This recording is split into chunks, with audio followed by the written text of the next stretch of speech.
한국교회가 이단으로 규정한 교회에 출석하는 배우 박보검이 교회 기도성회를 자신의 SNS를 통해 홍보해 논란이 일고 있습니다. 지난주에 열린 각 교단 정기총회를 돌아보는 시간, 마술과 요가를 교회에서 금지한다는 결의에 대한 논란을 짚어봤습니다. 종교개혁 500주년을 맞아 CBS TV가 제작한 특집 다큐멘터리 다시 쓰는 루터 로드가 다음 달 시청자들을 찾아갑니다.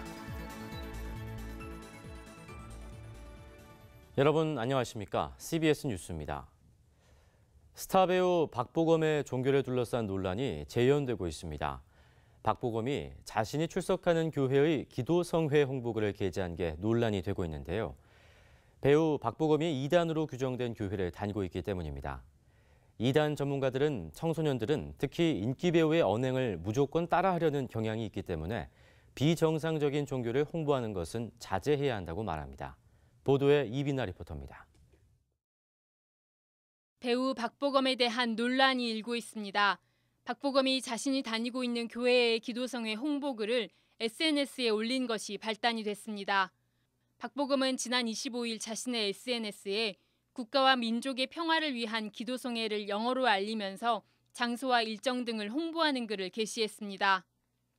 논란의 이유는 이제 공인이 된 박보검이 SNS를 자신의 종교를 홍보하는 수단으로 삼았다는 점과 주류 교단에서 이단으로 규정된 예수중심교회의 기도성회를 알리는 내용이었기 때문입니다. 예수중심교회는 이단으로 널리 알려진 한국 예루살렘 교회란 간판을 새롭게 바꾼 이름입니다. 특히 예수중심교회의 이초성 목사는 모든 병의 원인을 귀신으로 보고 귀신을 쫓아내 병을 고친다는 이른바 베레아 운동의 한 분파입니다. 이 때문에 이초성 목사는 예장 통합총회를 비롯해 예장 합동총회, 예장 고신총회, 기독교 대한 성결교회 등에서 이단으로 규정되기도 했습니다. 특별히 그 베레아 김기동 귀신론에 많은 영향을 받아가지고 거의 유사한 그런 교리를 주장하고 있죠. 그래서 한국 교회에서 이단으로 규정을 한 겁니다. 전문가들은 배우도 종교를 선택할 자유가 있지만 대중들에게 큰 영향력을 끼치는 스타 배우가 비정상적인 종교단체를 알리거나 이단의 행사를 홍보하는 것은 자제해야 한다고 지적합니다. 특히 청소년들은 스타 배우의 언행을 무비판적으로 받아들이는 경향이 있기 때문이라는 겁니다. 사실은 이단들은 반사회적인 집단이기 때문에 오히려 그 공인으로서 그런 홍보를 해준다는 것은 오히려 많은 사람들로 하여금 혼란에 빠지게 할 수 있죠. 그래서 아주 위험한 일이라 그렇게 생각할 수 있습니다. 한편 박보검은 케이블 채널 TVN에 응답하라 1988로 일약 스타덤에 오르면서 출석 교회에 대한 의혹이 일자 자신이 다니는 교회는 평범한 교회인데 이단으로 비치는 게 안타깝다고 밝혀 논란이 일기도 했습니다. CBS 뉴스 이빈나입니다.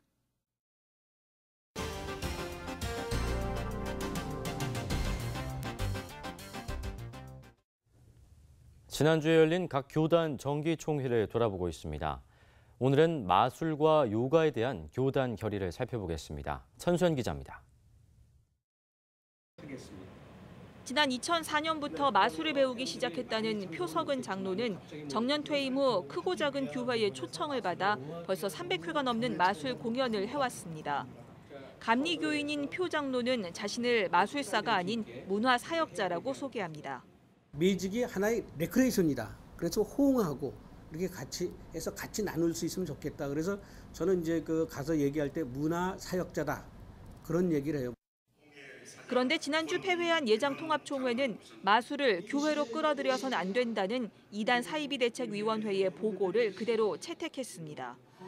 복음전도에 마술을 활용할 수 있어 마술사를 직업으로 택했던 젊은 기독마술사는 이번 총회 결정을 듣고 자신은 물론 자신을 초청했던 교회들도 혼란스러워하고 있다고 전했습니다. 지금까지 해왔던 거를 그럼 교회에서 인정하지 않는 건가라는 생각이 좀 들기도 하고요. 또 매년 이제 저희를 초청해 주셨던 교회들 같은 경우에는 이제 또 초대를 하고 싶은데 사실 막막하다고 말씀하시는 분들도 계셨고요. 예장통합총회는 건강을 위한 여가 활동으로 인식되어 온 요가도 몸짓 하나하나가 힌두교의 가치를 반영하고 있는 종교 행위라면서 어떤 식으로든 교회가 받아들여선 안 된다는 입장입니다.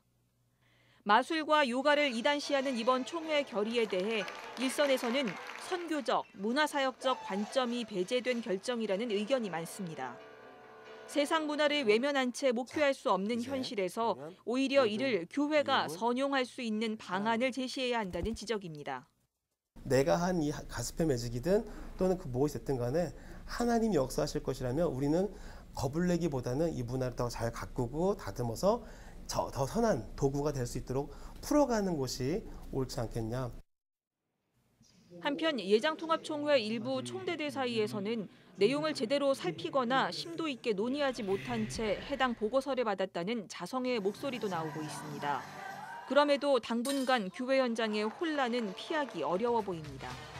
CBS 뉴스 천수연입니다.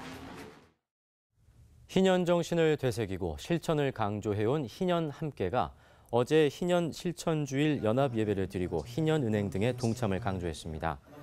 희년 함께는 청년 부채 탕감을 위한 희년은행 등을 통해 사회적 약자를 구제할 수 있다며 많은 교회들이 동참하길 당부했습니다.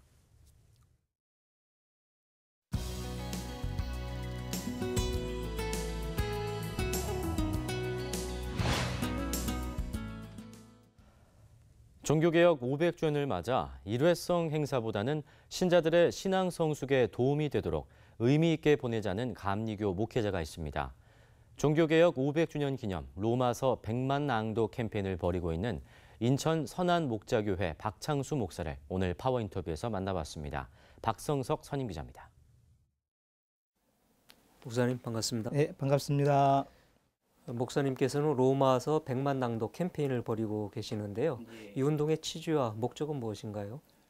종교개혁 500주년을 맞이해서 교계에 여러 가지 행사가 있습니다. 여행도 하고 세미나도 하지만 다 목회자들을 위한 잔치일 뿐 성도들에게는 피부에 와닿지 않고 있습니다.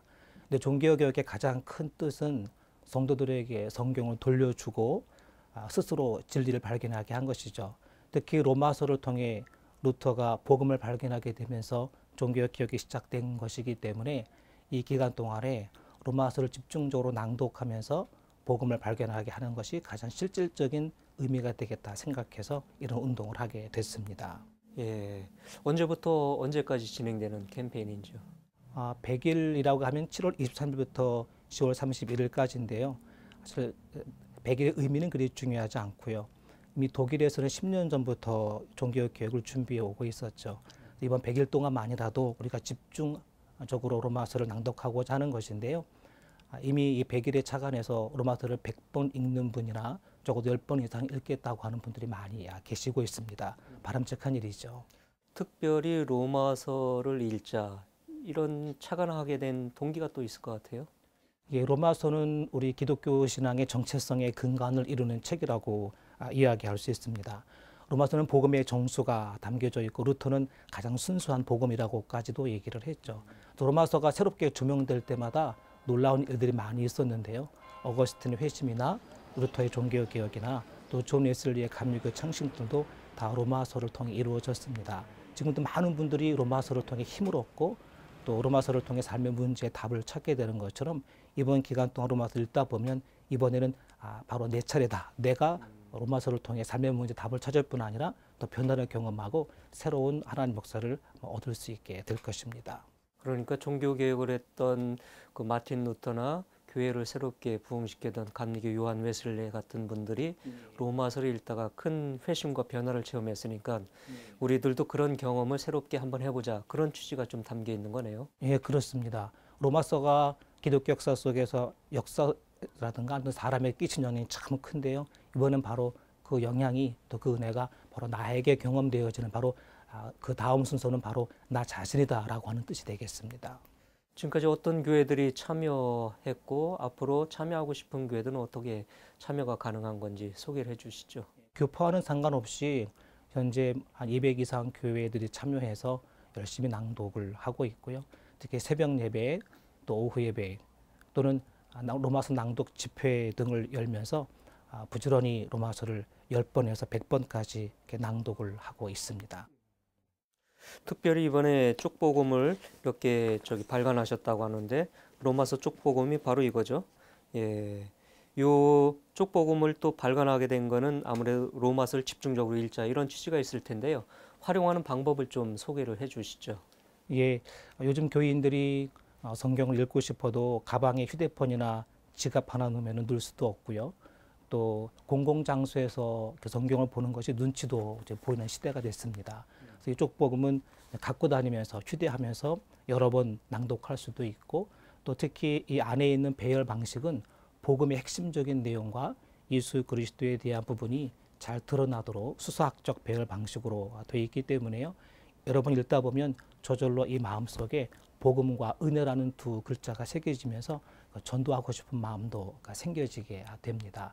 그래서 이 종교개혁 500주년이 하나의 기념 행사로 끝나면 안 되고 복음 전파라는 새로운 미래를 열 수 있는 기회가 되어져야 하기 때문에 이 쪽복음을 통해서 바로 복음 전파의 새로운 뜨거운 마음도 갖게 하기 위해서 이 책을 만들게 된 것입니다.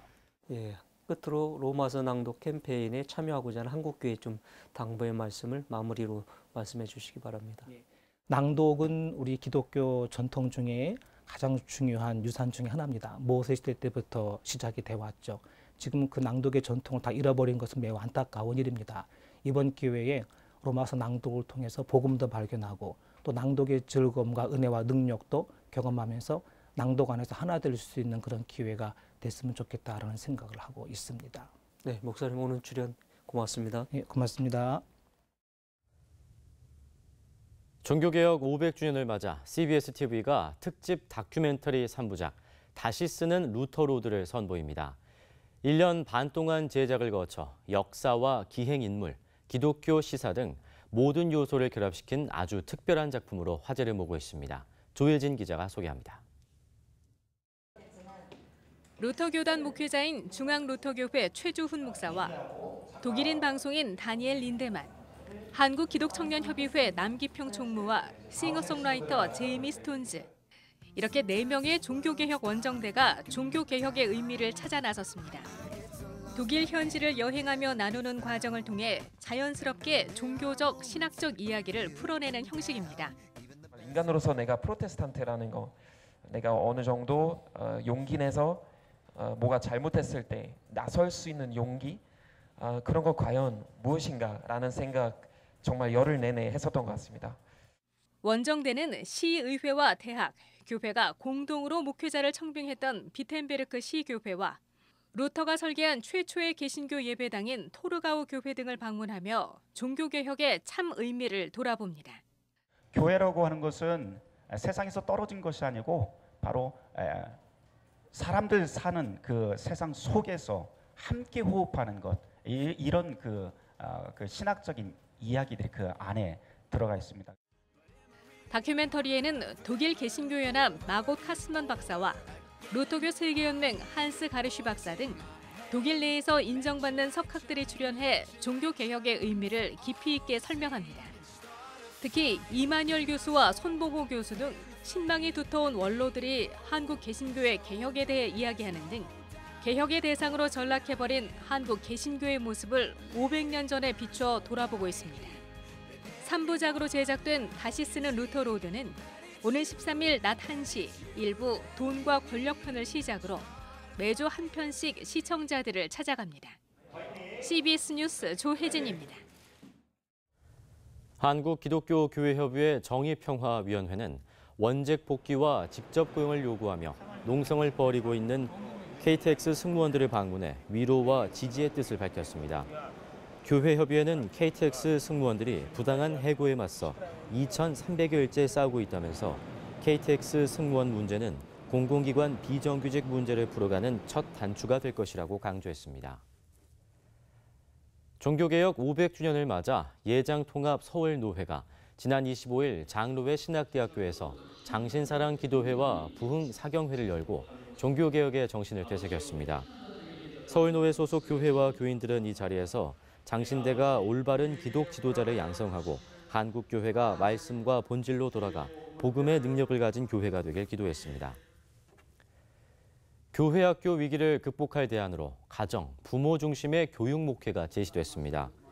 기독교 학교 교육연구소가 주최한 교회 교육 디자인 컨퍼런스에서 장신대 박상진 교수는 가정의 신앙교육 부재와 부모들의 세속적 교육관 등 부모 요인이 가장 크다고 지적하고 부모 교육을 중심으로 하는 교회 교육이 필요하다고 강조했습니다.